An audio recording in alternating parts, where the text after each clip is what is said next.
Nous sommes très contents de vous retrouver dans notre émission équistique, mesdames et messieurs. Nous vous saluons partout où vous nous captez, partout où vous nous suivez. Merci de nous faire confiance. Votre émission équistique continue à se battre sur terrain pour vous apporter, tant soit peu, une petite contribution pour vous permettre que vous puissiez vous retrouver dans la vie. Parce que la vie que nous avons ici en République du Congo, c'est une vie qui demande un peu plus de conseils, un peu plus d'orientation, un peu plus de direction de beaucoup de matières. Surtout quelle matière?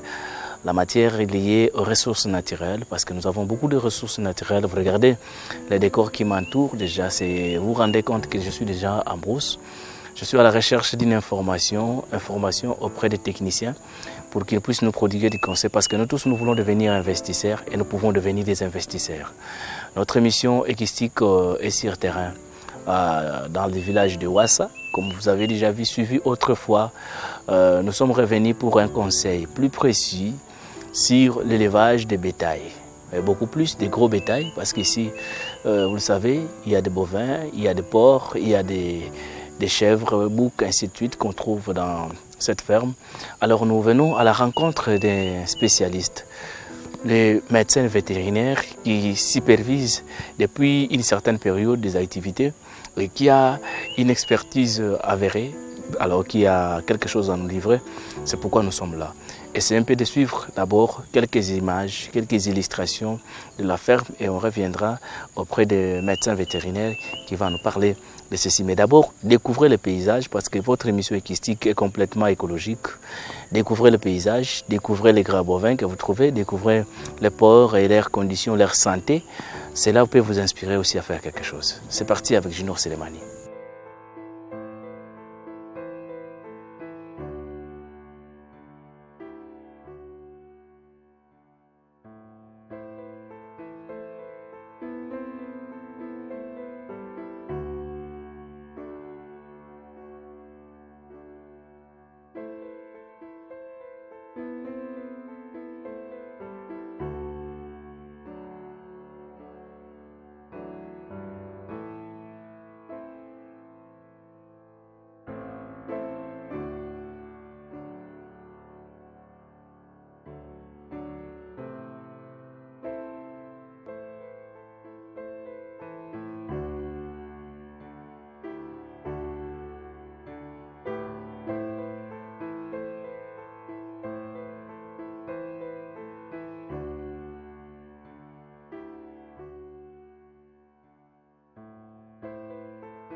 et Fichi Pamakano. Ici, nous sommes à Ouassa, dans le village Ouassa, dans la ferme de révérend pasteur Cosma Wilongola. Donc la fondation Cosma Wilongola, c'est là où nous sommes présentement. Voilà, ici nous voyons en train de superviser les travaux d'élevage des bétails. Et d'abord, quels sont les bétails que vous élevez ici dans la ferme? Bon, ici nous avons les gros bétails, donc les bovins, quand on parle des bovins, on voit les vaches. Et ici nous avons seulement une seule race, la race Ndama. À part l'élevage de bovins, nous avons aussi les petits bétails, donc les chèvres quoi. Et à part les chèvres, nous avons aussi les porcs. Donc nous avons une porcherie qui contient les porcs. Et voilà les bêtes que nous avons à la ferme Ouassa. Et vous avez dit pour les bovins, vous avez la race Ndama. Et pour les porcs, c'est quelle race? Nous avons deux races. Donc nous avons d'abord les large white. Nous avons aussi les landracés. Donc le landracé, ce n'est pas vraiment une race pure. C'est un croisé.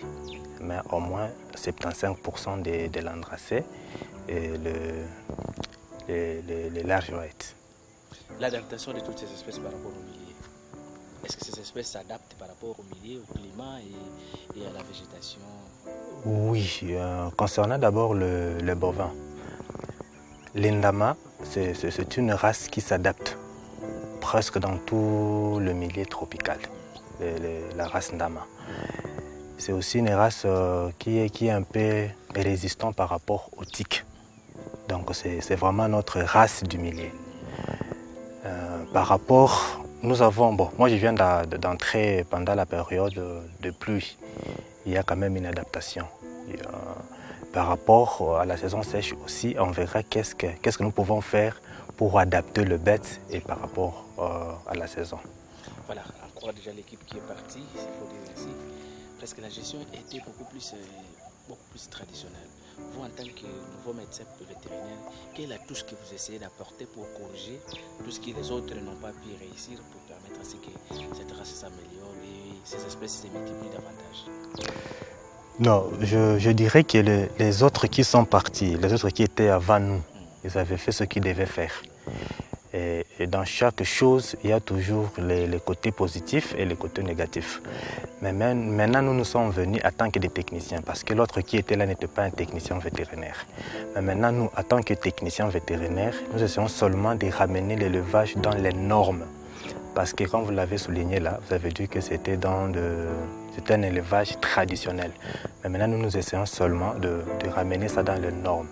Si vous avez vu notre duping tank par exemple, on a construit ça mais pas dans les normes. Et ce que nous allons essayer de faire, c'est corriger le duping tank, donc ramener notre dupe dans les normes de l'élevage. Donc si nous voyons le duping tank de Ouassa et si vous vous retrouvez par exemple à PHL ou à la ferme Espoir Kondelungu, que ce soit la même chose, ce que nous voulons apporter. Il y avait aussi un problème, comme je vous l'ai dit, l'autre qui était là n'était pas un technicien, donc il ne savait pas vraiment l'importance des dupes chez les bovins. Et c'est avec ça que nous essayons un peu d'apporter cette touche-là en tant que de techniciens vétérinaires. C'est cette touche-là que nous sommes en train d'apporter par rapport à tout ça. Il y a les calendriers de vermification que nous sommes en train de mettre en place.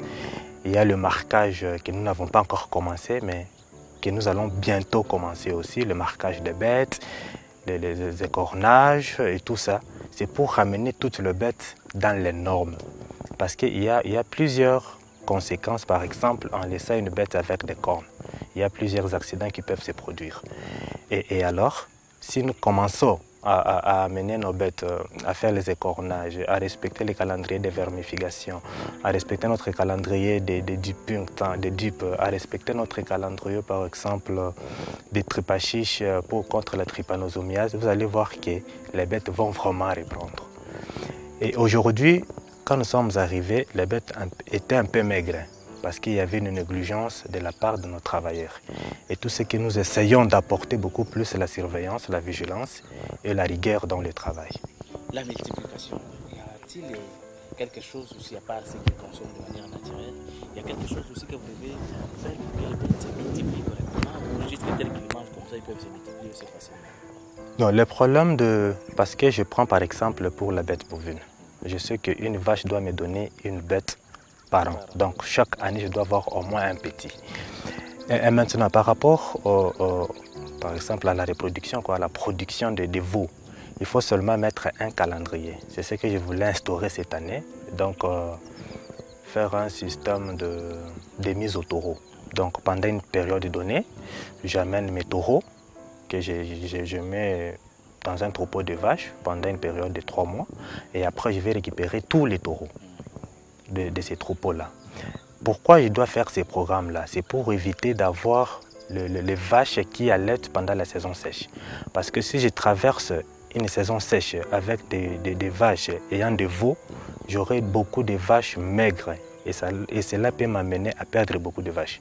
Alors pour éviter cela, je dois faire au moins la mise au taureau. Donc par exemple, j'amène mes taureaux au mois de décembre, le 15 décembre, j'introduis les taureaux.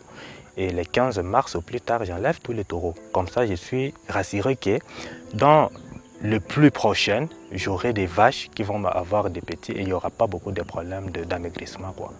Et tout ça, ce sont des programmes que nous voulons mettre en place. Ce n'est pas du jour au lendemain, mais c'est tout un programme que nous sommes en train d'apporter progressivement. La gestation ne compte pas de période? Ils peuvent avoir des gestations dans chaque période? Oui, ils peuvent avoir des gestations dans chaque période. Par exemple, il y a d'autres fermes qui ont beaucoup de bas-fonds. Nous n'avons pas besoin de faire la mise au taureau. Parce que je sais, même pendant la période sèche, j'aurai quand même des bas-fonds qui vont servir d'aliments pour mes bêtes. Mais par exemple, ici, nous n'avons pas beaucoup de bas-fonds. Alors pour éviter de perdre mes bêtes comme ça, c'est pourquoi je suis en train de voir comment faire ce système-là ou comment établir ces calendriers-là de mise au taureau.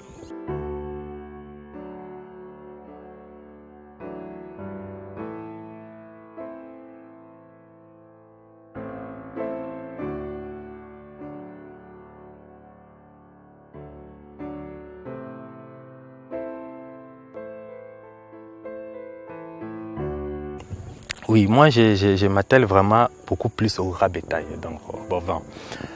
À part, je sais que l'aliment des bovins, à 90% c'est de l'herbe. Mais à part l'herbe, il y a ce que nous appelons ce que nous apportons, les compléments minéraux.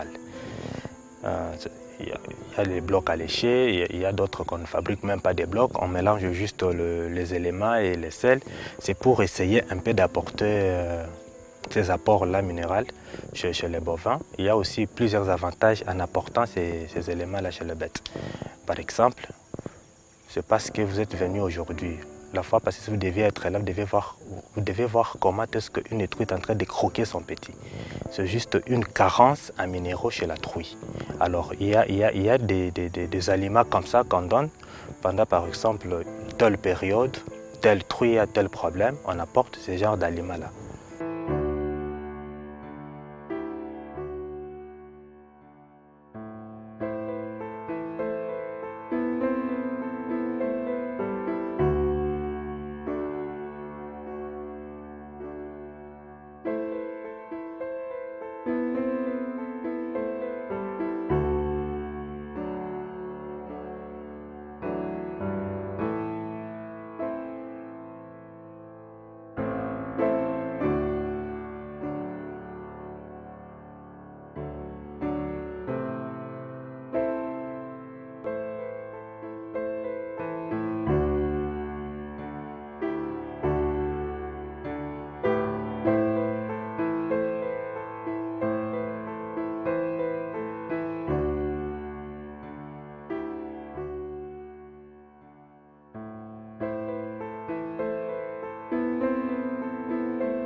Voilà, je suis vraiment dans la joie, c'est pourquoi vous me trouvez au-dessus d'un arbre, parce que je voulais quand même monter, parce que je vais parcourir beaucoup plus de kilomètres dans cette superficie.